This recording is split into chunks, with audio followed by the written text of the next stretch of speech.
I never thought owning cattle in Montana would land me in the most absurd legal battle of my life. But there I was, standing in my living room holding a cease and desist letter demanding I remove my herd from my own ranch within 72 hours. My name is Trevor Nichols, and I'd spent the last 3 years building my dream on a 200-acre spread just outside Bozeman. The property had been in agricultural use for over a century, with rolling pastures, a creek running through the eastern boundary, and mountain views that made every sunrise worth waking up for. I'd purchased it specifically to raise Black Angus cattle, something I'd dreamed about since growing up on my grandfather's farm in Wyoming. The ranch came with water rights, grazing permits, and a long history of livestock operations. Everything was properly zoned agricultural, or so I thought. The trouble started when the Meadowbrook Estates HOA formed 6 months after I'd moved in. A developer named Richard Carmichael had purchased land adjacent to my property and built 50 cookie-cutter houses on quarter-acre lots, marketing them as luxury country estates to wealthy transplants from California and New York. These people wanted the rural Montana aesthetic without any of the actual rural Montana realities. They wanted to see mountains and trees, not cattle and manure. The HOA president was a woman named Patricia Henderson, though everyone called her Patty. She was a 52-year-old former marketing executive from San Francisco who'd retired early and moved to Montana to find herself, or whatever nonsense she'd told people.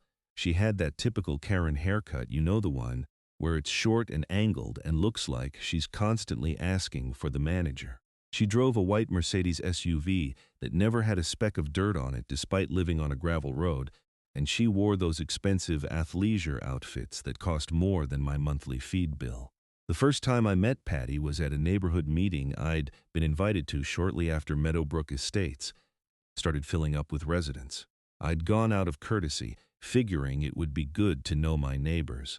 The meeting was held in someone's oversized living room, all white furniture and abstract art that I didn't understand.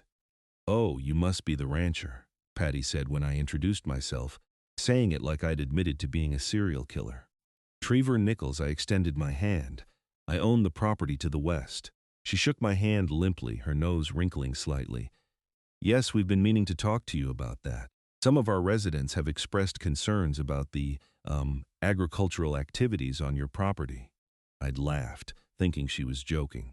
"Agricultural activities? You mean my cattle? This is Montana. We have cattle here." "Well, yes, but this is a residential community. We're trying to maintain certain standards." She smiled, that tight smile that women like her perfect when they're about to make your life hell. "Good thing I'm not part of your community then," I said. "My property's been agricultural land for over 100 years. I've got all the permits and zoning approvals I need.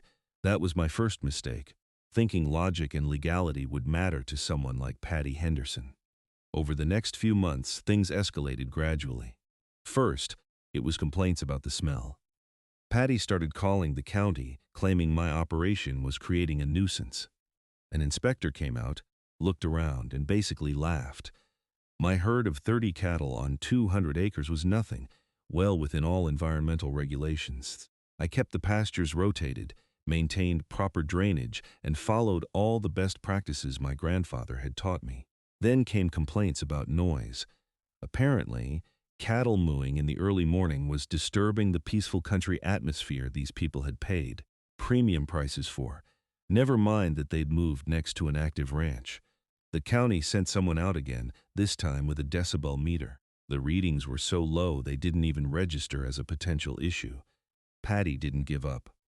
She started showing up at county commissioner meetings, bringing other HOA members with her. She'd stand there in her expensive clothes and talk about property values and quality of life and community standards. She made it sound like I was running some kind of industrial feedlot instead of a small family ranch. "Mr. Nichols's operation is incompatible with residential development," she said at one meeting I'd attended after hearing she'd be there. "We have children in our community who can't play outside because of the smell and the flies. We have homeowners who can't enjoy their backyards. This is a health and safety issue." I'd stood up furious. "I was here first. My ranch was operating before your development even broke ground. You moved next to me." The commissioners had agreed with me, of course. I wasn't violating any regulations. My property was properly zoned. I had every right to run my cattle operation. But Patty left that meeting with a look on her face that told me this wasn't over. That's when things got creative. The Meadowbrook Estates HOA claimed that when the developer sold them the common areas and established the HOA, he'd included language in the covenants that extended their authority beyond just the subdivision. They argued that because my property shared a border with their community, I was subject to their rules and regulations. It was completely insane. I wasn't a member of their HOA. I'd never signed their covenants. I'd never agreed to any of their rules. My property wasn't even part of their development. But that didn't stop them from hiring a lawyer and sending me that cease and desist letter. I remember reading it 3 times, thinking it had to be some kind of joke. The letter, written on fancy letterhead from a law firm called Davidson and Associates, claimed that the HOA covenants prohibited commercial agricultural operations within the greater Meadowbrook community boundaries, which they defined as including my ranch. They were ordering me to remove all cattle from my property within 72 hours or face legal action. I called my insurance company first, thinking maybe my ranch liability policy included some legal coverage. The agent I spoke with couldn't believe what I was telling her. "They're claiming jurisdiction over property that's not part of their HOA?" she asked. "That's what the letter says. That's the most ridiculous thing I've ever heard. Let me connect you with our legal department." The insurance company referred me to a lawyer named Marcus Webb, who specialized in property rights and agricultural law. Marcus was in his early 60s, a Montana native who'd grown up on a ranch himself before going to law school. He had the weathered look of someone who'd spent plenty of time outdoors, and he didn't suffer fools gladly. "They can't do this," Marcus said after I'd shown him the letter and all the HOA documents Patty had included. "This is completely baseless. You're not a member of their association. Their covenants don't apply to your property." "So I just ignore it?" "No, because they'll file suit if you do, and then you'll be stuck in court anyway. We need to respond, make it clear you're not backing down, and prepare for litigation, because trust me, if this HOA has gone this far, they're not going to stop." Marcus drafted a response letter that was basically a polite legal version of "go to hell."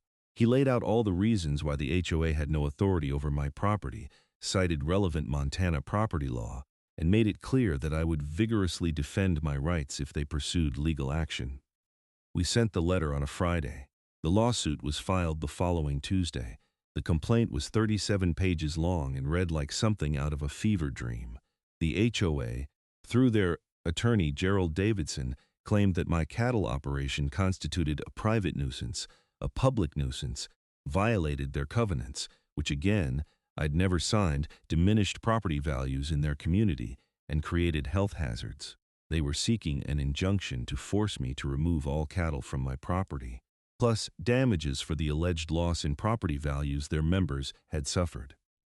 They want $200,000 in damages. I told Marcus when we met to discuss the lawsuit. Where did they even come up with that number? They probably had someone do a bogus analysis claiming property values have dropped since you started your operation, Marcus said. Ignore that part for now. The real issue is the injunction. If a judge grants that, you'd have to remove your cattle while the case plays out, which could take years. Can they get an injunction? Not if I have anything to say about it. We'll fight this hard at every stage. The preliminary injunction hearing was set for 3 weeks out. In the meantime, life on the ranch became increasingly difficult. Patty and her HOA cronies started driving by my property, taking pictures and videos. They'd stop on the public road and document anything they could, looking for violations or evidence to support their case. I installed cameras at my front gate after I caught someone trespassing on my property one evening. The motion sensor alerted me around 9 at night, and when I checked the footage, I saw a man in a Meadowbrook Estates polo shirt walking around my barn with a camera. I drove down to the gate in my truck and confronted him. "You're on private property. Leave now or I'm calling the sheriff." The guy, some pudgy accountant-looking fellow, had the audacity to act offended. "I'm documenting violations of community standards. This isn't your community. Get out before I have you arrested for trespassing." He left, but not before getting a few more photos.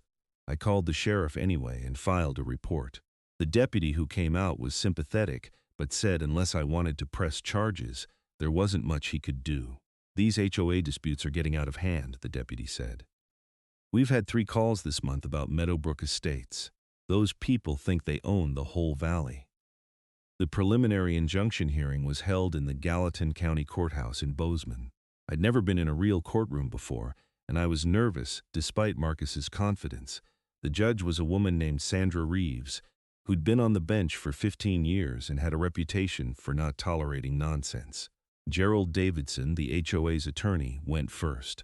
He was in his mid-40s, wearing an expensive suit, and he had that slick city lawyer vibe that immediately rubbed me the wrong way. He stood before the judge and launched into his argument like he was trying a murder case. Your Honor, the Meadowbrook Estates community has been irreparably harmed by Mr. Nichols's commercial cattle operation. The residents, who invested their life savings in homes they believed would be in a peaceful residential setting, are now subjected to noxious odors, excessive noise and swarms of flies. Children cannot play outside, families cannot enjoy their yards, property values have plummeted. He submitted a binder of what he called evidence, photos of my cattle, statements from HOA members complaining about smells and noise, and a report from a property value expert claiming homes in Meadowbrook Estates had lost an average of 15% of their value since I started running cattle. The HOA covenants clearly establish community standards that extend to the greater Meadowbrook area. Davidson continued. When the developer established this community, he included provisions specifically designed to protect residents from incompatible land uses. Mr. Nichols' commercial agricultural operation violates those covenants and constitutes both a private and public nuisance under Montana law. Judge Reeves listened impassively, occasionally making notes. When Davidson finished, she turned to Marcus. Mr. Webb, your response? Mark stood, and I could see he was barely containing his anger. Your Honor, this is one of the most frivolous claims I've encountered in 30 years of practice. Mr. Nichols owns a 200-acre ranch that has been used for agricultural purposes for over a century. It is properly zoned agricultural. He has all required permits. He is in full compliance with all county, state, and federal regulations. He pulled out his own stack of documents. The property records are clear. Mr. Nichols purchased this land 3 years ago, 6 months before Meadowbrook Estates broke ground. He was there first. The HOA covenants, which Mr. Nichols never signed and never agreed to, have absolutely no legal authority over his property. You cannot create an HOA, draw a circle around neighboring properties, and claim jurisdiction over them. That's not how property law works. Marcus was getting warmed up now. Furthermore, the claims of nuisance are absurd. We have inspection reports from Gallatin County showing Mr. Nichols's operation is well within all environmental standards. The noise complaints are baseless.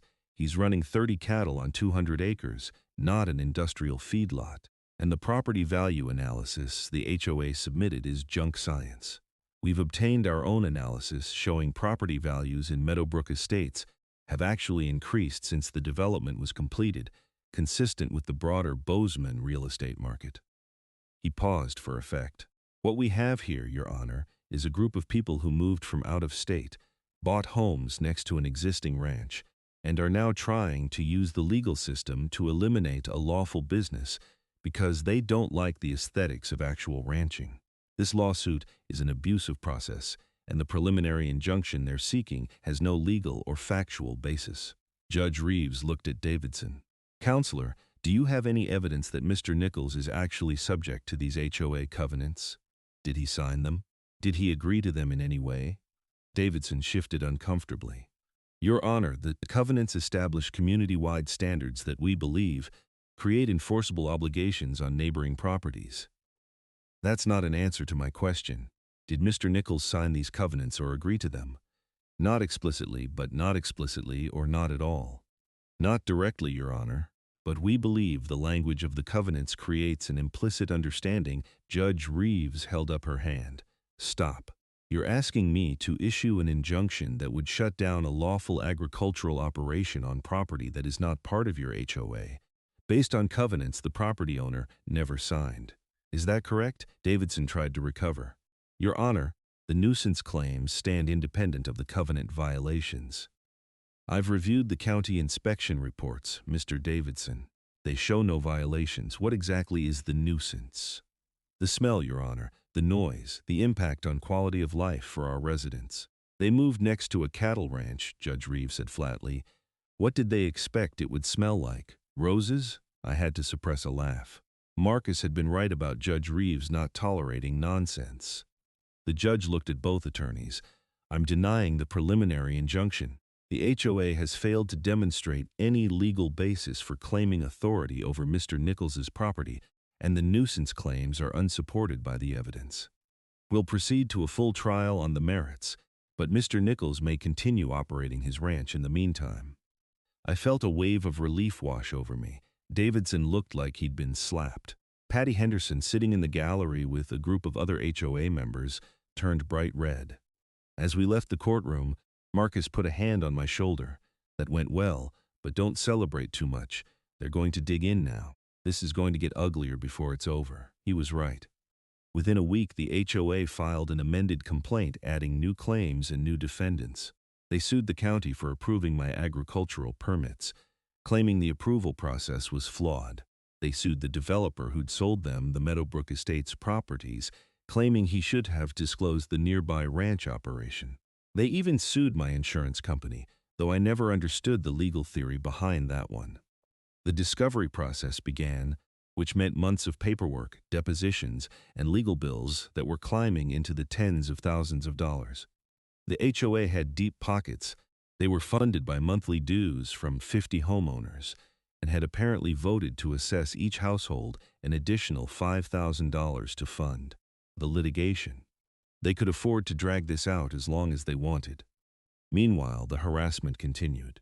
Patty filed complaints with every government agency she could think of. The Montana Department of Livestock sent inspectors to check my cattle health records.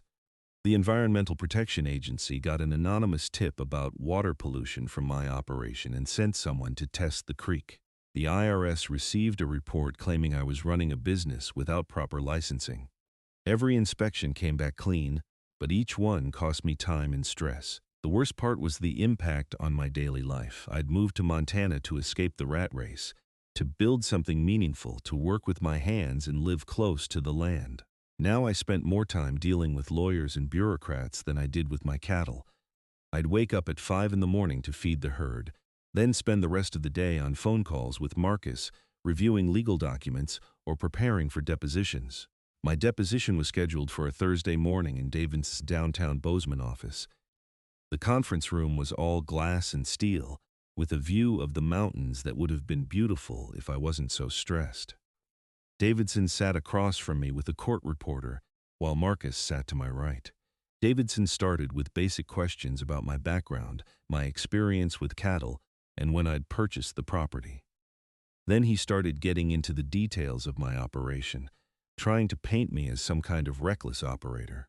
How often do you clean the barn? He asked. Daily. And the manure, where does it go? I compost it and use it as fertilizer on the pastures. Standard practice. So you're spreading manure on open ground? Marcus interrupted. Counselor, you know that's normal agricultural practice. Where's this going? Davidson ignored him. Mr. Nichols, are you aware that some of my clients have complained about flies? I've heard the complaints. They're exaggerated. Exaggerated? We have sworn statements from 12 different homeowners describing swarms of flies making their properties unusable during summer months. Then those homeowners are lying, I said. I use fly parasites and maintain proper sanitation. My fly population is no different than any other rural property in Montana. So 12 people are lying, or they're exaggerating to support a bogus lawsuit. Davidson's face reddened. Mr. Nichols, have you considered that your operation might simply be incompatible with residential development? That there might be better uses for your property? Marcus stood up. Okay, we're done. That's not a legitimate discovery question. You're harassing my client. I'm exploring potential settlement options. No, you're trying to intimidate him into selling his property. This deposition is over. We walked out, leaving Davidson sputtering about filing motions. In the hallway, Marcus turned to me. They're going to offer you money to sell and leave. You need to decide now if there's any price that would make you walk away. I didn't have to think about it. No, this is my home. I'm not leaving. Good, because if you showed any willingness to sell, they'd use it against you, claim you're just holding out for more money. The HOA's strategy became clearer over the next few months. They were trying to make my life so miserable that I'd give up and leave. Patty started organizing protests, standing on the public road outside my property with signs that said things like "Save our community" and "Stop the stink." Local news came out to cover it, and of course they made it look like I was some kind of villain. The reporter, a young woman who clearly didn't understand ranching, interviewed Patty first. "We're just asking for basic consideration," Patty said, putting on her best reasonable person voice. "We have children with asthma who can't breathe because of the dust and odors. We have families who've invested everything in their homes, and now those investments are worthless. All we want is for Mr. Nichols to be a good neighbor." When the reporter interviewed me, I tried to explain the situation, that I'd been there first, that my operation was legal and well managed, that these people had moved next to an active ranch and were now trying to shut me down. But the story that aired that night made me look defensive and unreasonable. They used footage of Patty with crying children in the background, then cut to me standing in front of my barn looking annoyed. My phone rang off the hook after that story aired. Half the calls were from people telling me I was a jerk who didn't care about kids with asthma. The other half were from ranchers and farmers around the state offering support and sharing their own HOA horror stories. One call was from a rancher named Bill up in Whitefish who'd gone through something similar 5 years earlier. "Don't back down," he told me. "These people are bullies. They think they can move to Montana and turn it into whatever sanitized version of the West they have in their heads. You give in, you're setting a precedent for every other rancher in the state." That call reminded me this wasn't just about my property anymore. It was about whether long-standing agricultural operations could survive next to expanding residential development. It was about whether newcomers with money and lawyers could override the property rights of people who'd been working the land for generations. The trial was set for September, almost a year after the lawsuit was first filed. Marcus spent the summer preparing, interviewing witnesses, gathering evidence, and building our case. He hired experts on everything from cattle management to property law to environmental science. The legal bills were approaching $100,000, which would have bankrupted me, except that my story had gotten picked up by agricultural advocacy groups who'd started a legal defense fund. The Montana Stock Growers Association contributed $25,000. The Property Rights Foundation sent $50,000. Individual ranchers from across the state sent whatever they could spare, sometimes just $50 or $100, but it added up. I received letters from farmers in Iowa, ranchers in Texas, and even vintners in California who dealt with similar HOA encroachment issues. This case had become symbolic of a larger fight over property rights and the future of agriculture in America. Patty and the HOA escalated their tactics as the trial date approached. Someone started leaving dead rats on my driveway. My mailbox was vandalized twice. I found nails scattered across my access road, which flattened 2 of my truck tires. I installed more cameras and filed police reports, but there was never enough evidence to prove who was responsible. Then, 2 weeks before trial, someone cut my fence and ran my cattle onto the highway. I got a call from the sheriff at 3 in the morning saying there were cows on Highway 191 and they'd traced them back to my property. By the time I got out there with my truck and trailer, 2 of my cattle had been hit by cars.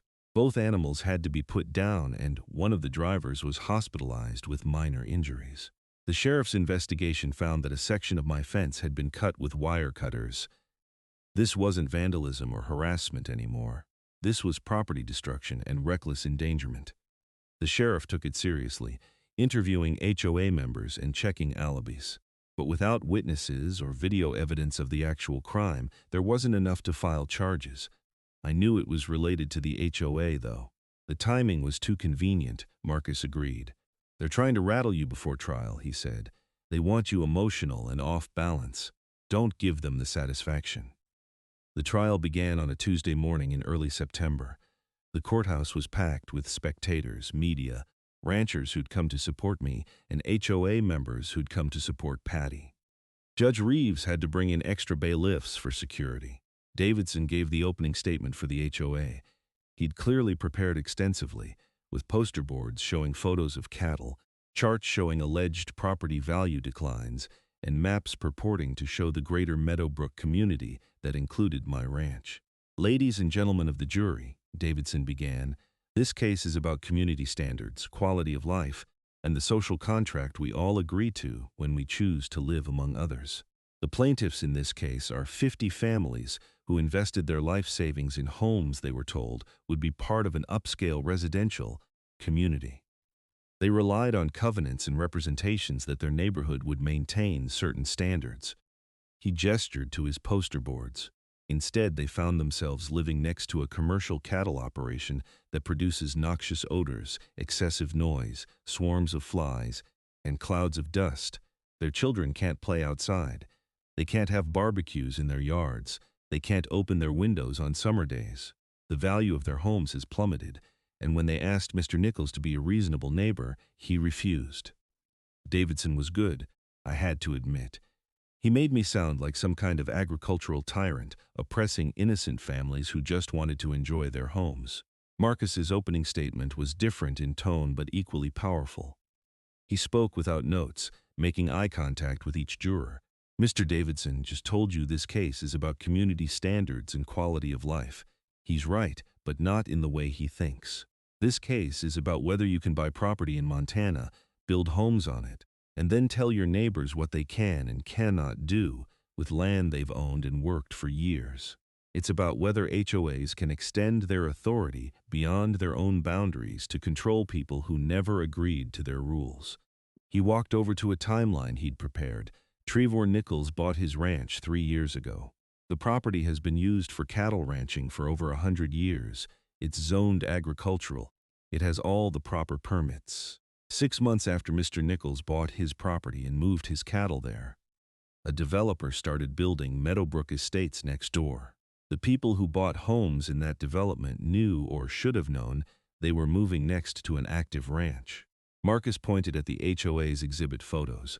The plaintiffs want you to believe that 30 cattle on 200 acres constitutes a nuisance. But the evidence will show that Mr. Nichols runs one of the cleanest, most well-managed operations in Gallatin County. The evidence will show that county inspectors have found no violations, no environmental problems, no legitimate issues whatsoever. The only thing wrong with Mr. Nichols's ranch is that the HOA doesn't like looking at it. The first week of trial was tedious, filled with testimony from HOA members about smells and flies and diminished quality of life. Patty testified for an entire day, describing in dramatic detail how my cattle operation had ruined her Montana dream. I moved here for peace and tranquility, she said, dabbing at her eyes with a tissue. I wanted to retire somewhere beautiful, somewhere I could enjoy nature. Instead, I wake up every morning to the smell of manure. I can't sit on my deck without flies landing on my food. I can't sleep with my windows open because of the noise. It's been a nightmare. Marcus cross-examined her methodically, exposing the weaknesses in her testimony. Mrs. Henderson, when you purchased your home in Meadowbrook Estates, did you drive around the area first? Of course. And did you see Mr. Nichols's ranch? I saw a property with some cows, yes. Did you ask your real estate agent about it? I assumed it was temporary. You assumed based on what? I thought this is a residential area. I didn't think there would be a commercial cattle operation. But Mr. Nichols's property is zoned agricultural, correct? I didn't know that at the time. Did you do any research into the zoning of neighboring properties before buying a $500,000 house? Patty's face flushed. I relied on my real estate agent and the HOA covenants. Speaking of those covenants, you understand that Mr. Nichols never signed them, correct? The covenants apply to the greater community. That's not what I asked. You understand that Mr. Nichols never agreed to be bound by your HOA rules, yes or no? Yes, but thank you. Marcus dismantled her testimony piece by piece, showing that she'd made assumptions, ignored obvious facts, and was now trying to use the legal system to fix her own mistakes. The HOA's property value expert was next, a guy named Dr. Richard Palmer, who claimed to have analyzed comparable sales and determined that homes in Meadowbrook Estates had lost 15% of their value due to my ranch. Marcus destroyed him on cross-examination. Dr. Palmer, how many of the comparable sales you analyzed were actually in Meadowbrook Estates? Well, none, because the development is relatively new, so you're comparing sales in an established neighborhood to sales in a brand new development and attributing any price differences to my client's cattle. It's more complex than that, is it? You also failed to account for the general real estate market trends, didn't you? You're aware that Bozeman property values have increased by an average of 12% over the time frame of your analysis? That's a general trend. It doesn't necessarily apply to the specific properties you're analyzing as comparables. Why not? Palmer stammered through non-answers, and by the time Marcus was done with him, his entire analysis looked like junk science designed to reach a predetermined conclusion. Our witnesses started testifying in the second week. Marcus called the county's inspectors who'd reviewed my operation multiple times and found no violations. He called my veterinarian, who testified about the health and welfare of my herd. He called neighboring ranchers who testified that my operation was standard for the area, actually smaller and cleaner than most. Then Marcus called Dr. Sarah Martinez, an environmental scientist from Montana State University. She'd done a comprehensive study of my property, testing air quality, water quality, soil conditions, and fly populations. Based on your analysis, Dr. Martinez, does Mr. Nichols' operation pose any environmental hazards? Marcus asked. None whatsoever. The air quality measurements showed no elevated levels of ammonia or other gases.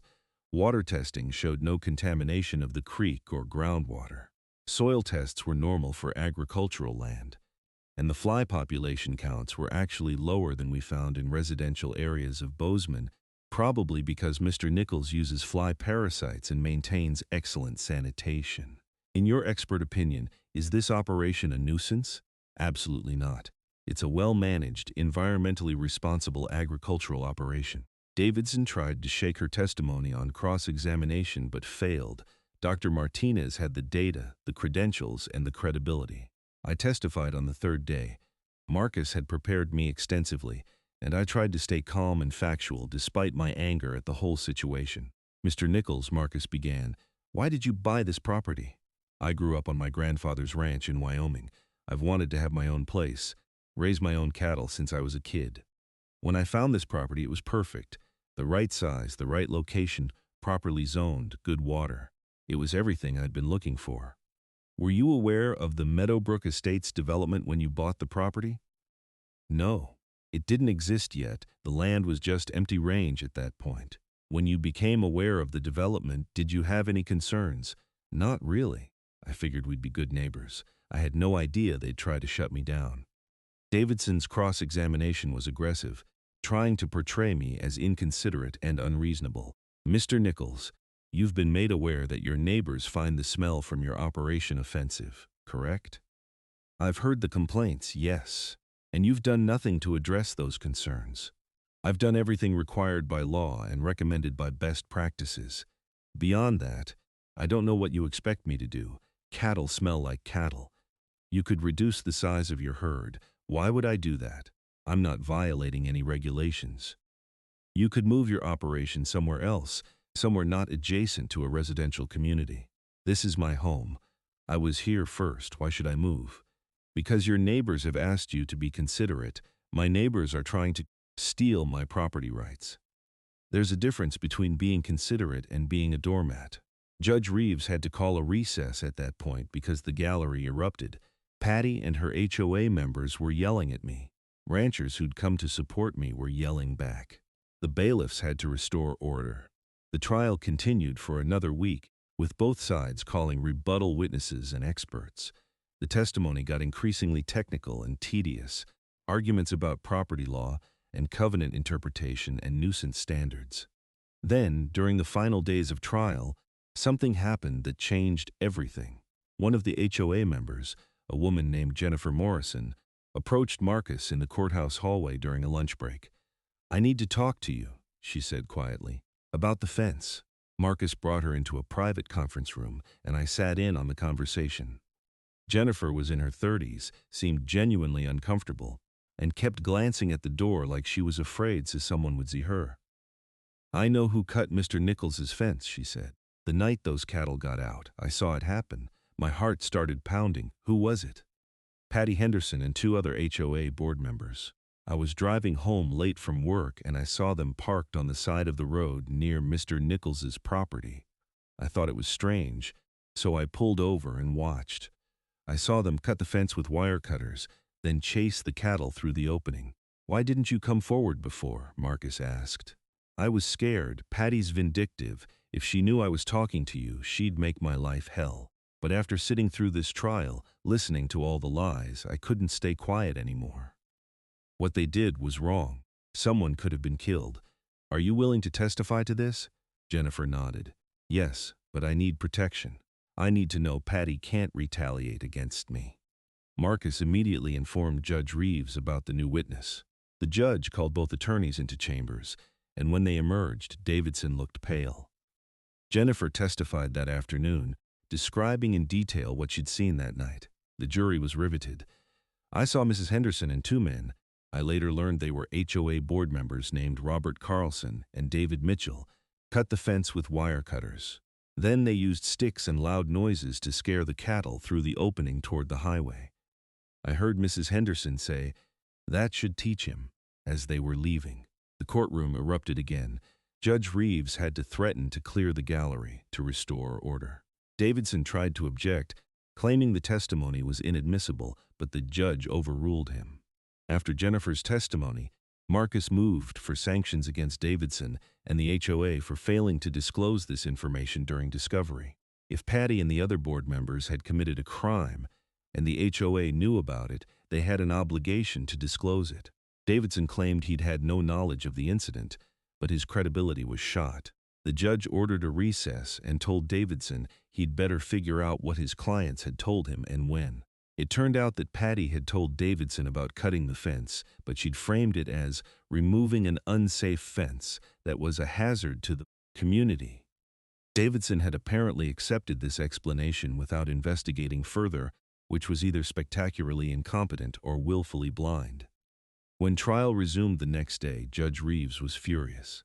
Mr. Davidson, your clients committed criminal trespass and property destruction, which directly led to the death of two animals and the injury of a motorist. You had knowledge of facts that should have prompted further investigation, and you failed to disclose potentially exculpatory information during discovery. This is a serious breach of professional responsibility.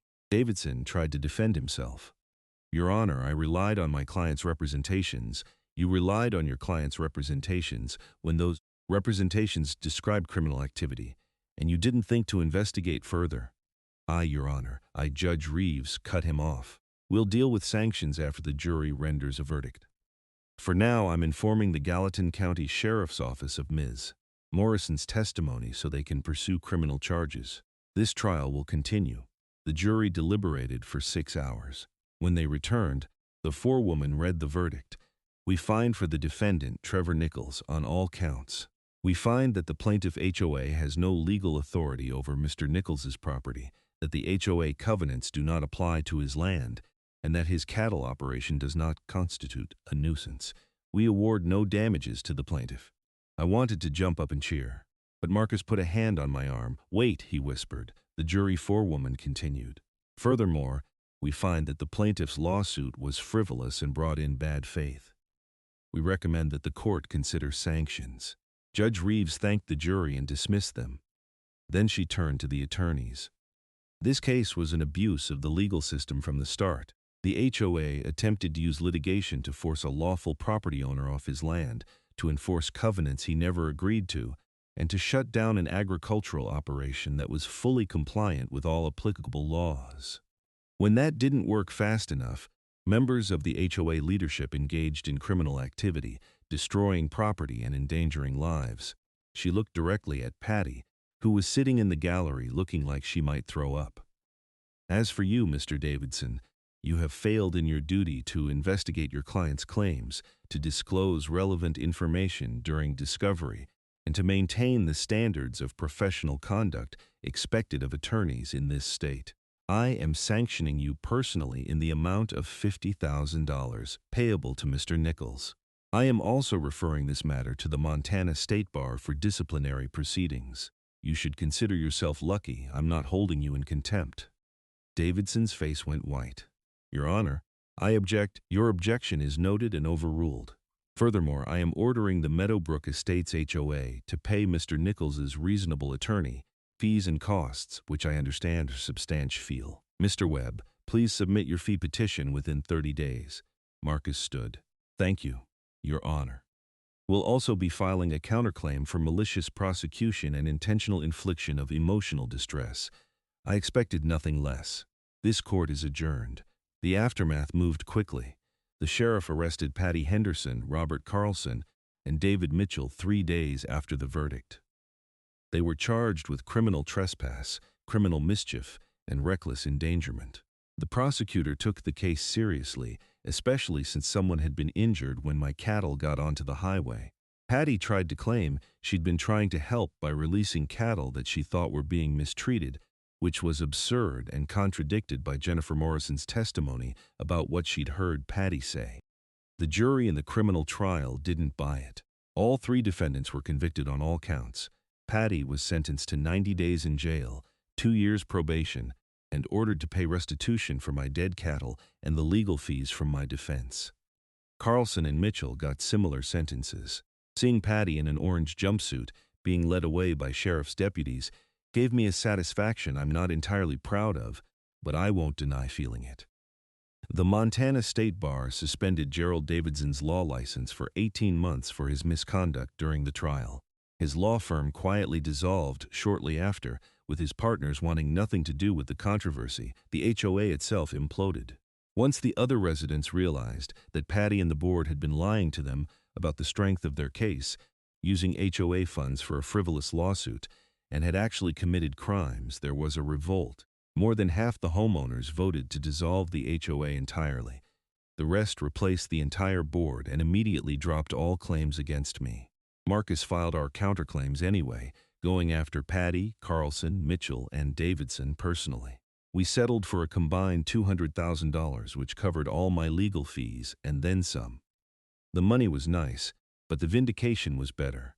My life slowly returned to normal after that. I got back to focusing on what I loved, working the ranch, caring for my cattle, and living the life I'd moved to Montana to live. I replaced the cattle that had been killed and expanded my herd to 40 head.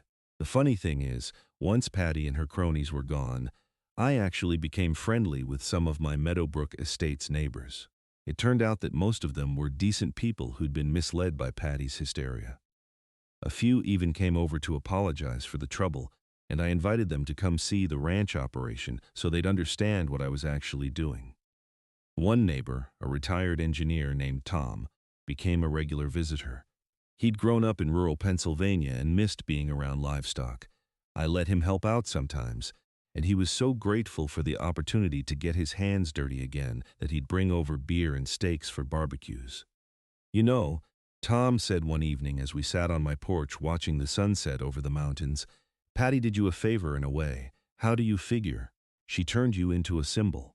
Property rights, agricultural preservation, standing up to bullies. You've got ranchers from across the country who know your name now. That's something." He was right. I'd gotten letters from farmers and ranchers in 43 states, people sharing their own stories of fighting HOAs and development pressure. The Montana Stock Growers Association had invited me to speak at their annual convention about the case. I'd even been interviewed by a couple of agricultural magazines about property rights issues. But mostly, I was just happy to be left alone to run my ranch. The legal battle had taken 2 years of my life and had been incredibly stressful. But it had also taught me something important about standing up for what's right. Even when it's hard, even when the other side has more money and more lawyers. The cattle market was strong, and my operation was finally becoming profitable. I'd started breeding my own calves instead of just buying feeders, which was more work but more rewarding. There's something special about seeing a calf you bred and raised sell for top dollar at auction. I even started dating again. I'd been so consumed by the lawsuit that I'd let my personal life fall apart, but now I had time to actually meet people. I started seeing a woman named Beth Harris, a veterinarian who worked at the large animal clinic in Bozeman. She understood the ranching lifestyle, didn't mind getting her boots dirty, and thought my whole legal battle had been admirably stubborn. Most people would have given up and sold, she said over dinner one night. You held your ground, I didn't have a choice. This is my home. You always have a choice. You chose to fight. Not everyone would have done that. Beth and I got serious pretty quickly. She started spending weekends at the ranch, helping with the cattle and fixing up the old farmhouse I'd been neglecting. She had ideas for expanding the operation, maybe adding some sheep or getting into hay production on the unused portions of the property. A year after the trial ended, we got married in a small ceremony on the ranch, with the mountains as our backdrop and about 50 friends and family in attendance. Tom came, along with several of my neighbors from Meadowbrook Estates. Marcus was there, joking that he should get a discount on the wedding since he'd saved my ranch. Even a few of the ranchers who donated to my legal defense fund made the trip. Patty Henderson was not invited, obviously. She was out of jail by then but had moved back to California. The Meadowbrook Estates properties she'd fought so hard to protect had indeed lost value, but not because of my cattle. They'd lost value because everyone knew about the lawsuit and the criminal convictions, and nobody wanted to buy into a community with that kind of history. Beth and I built a good life together on that ranch. We expanded the herd to 60 head, added some chickens and a couple of horses, and started hosting occasional educational tours for school groups who wanted to learn about ranching. Beth kept her job at the vet clinic part-time but spent most of her energy on the ranch. 3 years after the trial, we had our first child, a son we named Thomas, after my grandfather who'd inspired my love of ranching in the first place. Holding that baby boy on the porch of our ranch house, looking out at the mountains and the cattle grazing in the distance, I felt like everything I'd fought for had been worth it. The HOA battle had been brutal and exhausting, but it had also been clarifying.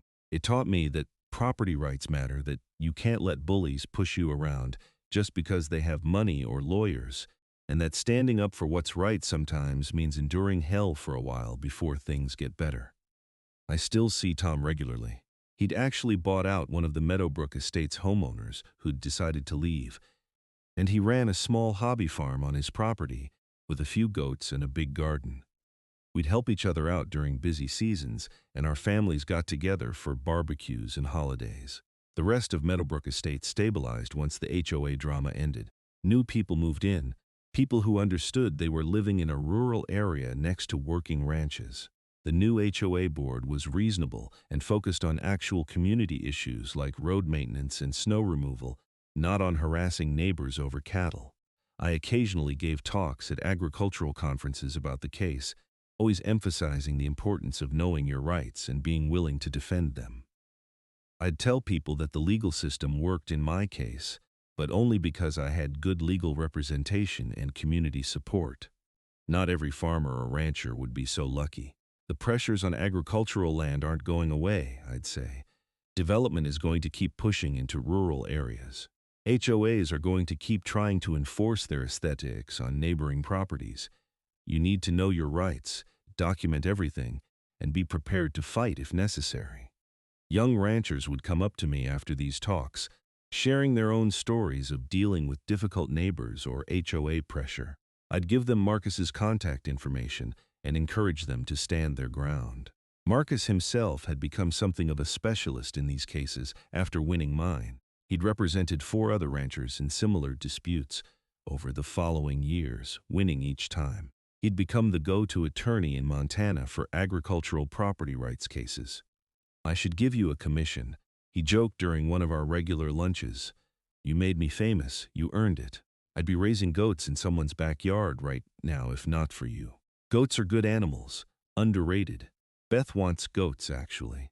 She thinks they'd be good for brush control. See, everything comes full circle.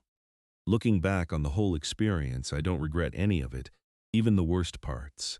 Yes, it was stressful and expensive and consumed 2 years of my life. Yes, I lost sleep and gained gray hair and spent more time talking to lawyers than I ever wanted to.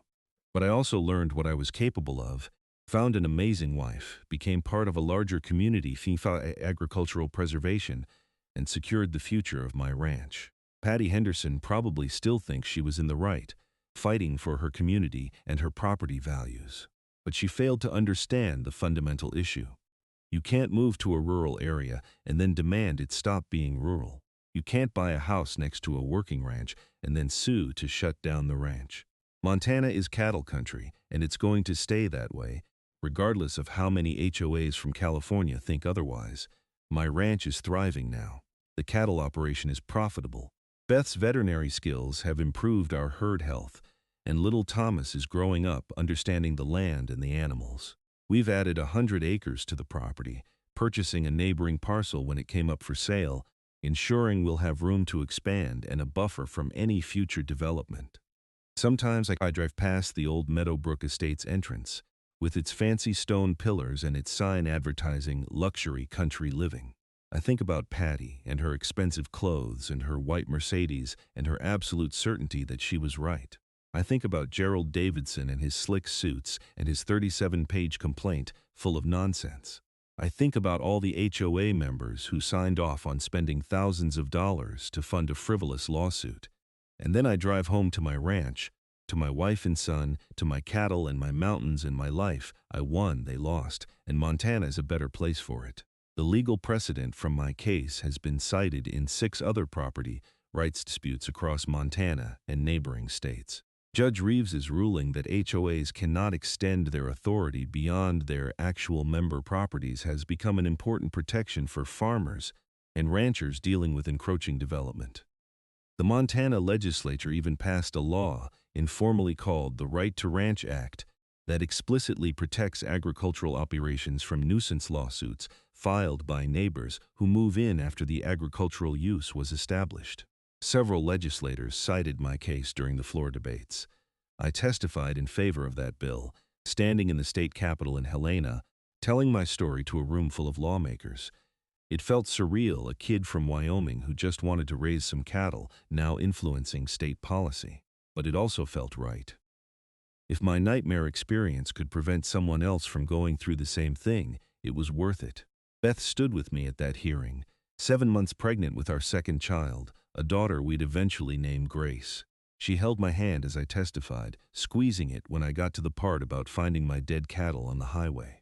Even years later, that memory still hurt. But we'd built something beautiful from that pain. Our ranch, our family, our community, our legacy. Thomas would grow up on this land, learning to care for cattle and respect the environment and understand the value of standing up for what's right. Grace would too when she arrived. They'd inherit not just property, but a story of courage and perseverance and justice. On quiet evenings, after the work is done and the cattle are settled and the kids are asleep, Beth and I sit on the porch and watch the sun set over the mountains. We don't talk much during these moments. We don't need to. Everything we fought for, everything we built, everything we dreamed about is right here. Patty Henderson tried to take that away from me. She failed. The HOA tried to use the legal system as a weapon. It backfired. Gerald Davidson bet his reputation on a bad case. He lost his law license. Every person who tried to force me off my land ended up worse off than when they started. Meanwhile, I'm still here, still ranching, still living my dream, still fighting for property rights and agricultural preservation and the Montana way of life. That's how this story ends. Not with me driven off my land, defeated and broken, but with me standing strong, surrounded by family and community, running a successful ranch on land that will stay in agricultural use for generations to come. The cattle are lowing in the distance as the sun disappears behind the mountains. Beth squeezes my hand. Somewhere in the house, Thomas is probably sneaking out of bed to play with his toy tractors. Life is good. The fight was worth it, and Montana is still Montana, despite the best efforts of people like Patty Henderson to change it. I raise my glass of whiskey in a silent toast to everyone who supported me during those dark years, to Marcus, who fought like hell in that courtroom, to the ranchers who donated to my legal fund, to Jennifer Morrison, who had the courage to tell the truth, to Judge Reeves, who saw through the nonsense and ruled based on law and justice, to Beth, who loved me even when I was buried in legal stress and barely functional as a human being, and to my grandfather, who taught me that land is worth fighting for, that ranching is a noble calling, and that sometimes you have to stand your ground even when everyone tells you to give up. His lessons carried me through the worst of it. His memory inspired me to keep fighting. His legacy lives on in every acre of this ranch, every head of cattle, every sunrise over the mountains. The HOA thought they could beat me. They were wrong, dead wrong, and the judge, sanctioning their lawyer, was just the beginning of their downfall. Justice, real justice, came when Patty and her cronies went to jail, when the HOA dissolved in disgrace, when the property rights of farmers and ranchers in Montana were protected by new legislation. That's the real victory. Not just my ranch surviving, but creating a legal framework that protects others from going through the same nightmare. Making it harder for HOAs to abuse their power.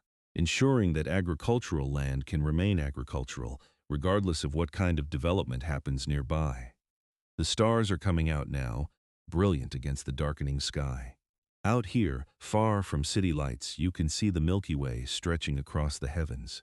It's the same sky my grandfather looked at from his ranch in Wyoming, the same sky generations of ranchers and farmers have worked under. I'm part of that continuum now, part of that tradition. And thanks to winning that legal battle, my children and grandchildren will be too. The ranch is secure, the precedent is set. The HOA learned their lesson the hard way. Life goes on, here in Montana, the way it should. With cattle grazing, families working the land, and the mountains standing eternal watch over it all. Patty Henderson is gone, back to California where she belongs. Her HOA is disbanded. Her lawsuit is a cautionary tale. Her criminal conviction is a permanent reminder that you can't break the law to get your way, even if you think you're protecting property values. And me? I'm exactly where I belong, doing exactly what I was meant to do. The HOA tried to take that away. They failed spectacularly. And now their failure stands as a warning to anyone else who might try the same thing. Don't mess with Montana ranchers. We know our rights. We'll defend them fiercely. And we have judges like Sandra Reeves who understand what's really at stake. The story of my fight with the Meadowbrook Estates HOA is over, but the story of my ranch, my family, and my life in Montana is just beginning its next chapter. And that chapter starts with victory, vindication, and the certain knowledge that I'll never back down from defending what's mine. Beth goes inside to check on the kids. I stay on the porch a while longer, finishing my whiskey and savoring the peace. Tomorrow I'll be up at dawn to feed the cattle, fix some fence, and handle the 1,000 other tasks that come with running a ranch. It's hard work, but it's honest work, meaningful work, and it's mine. All mine. No HOA can take it, no lawsuit can threaten it, no Patty Henderson can drive me off it. That knowledge, earned through 2 years of legal hell and thousands of dollars in attorney fees and more stress than anyone should have to endure, is the sweetest victory of all. I'm Trevor Nichols, I'm a rancher, and I'm here to stay.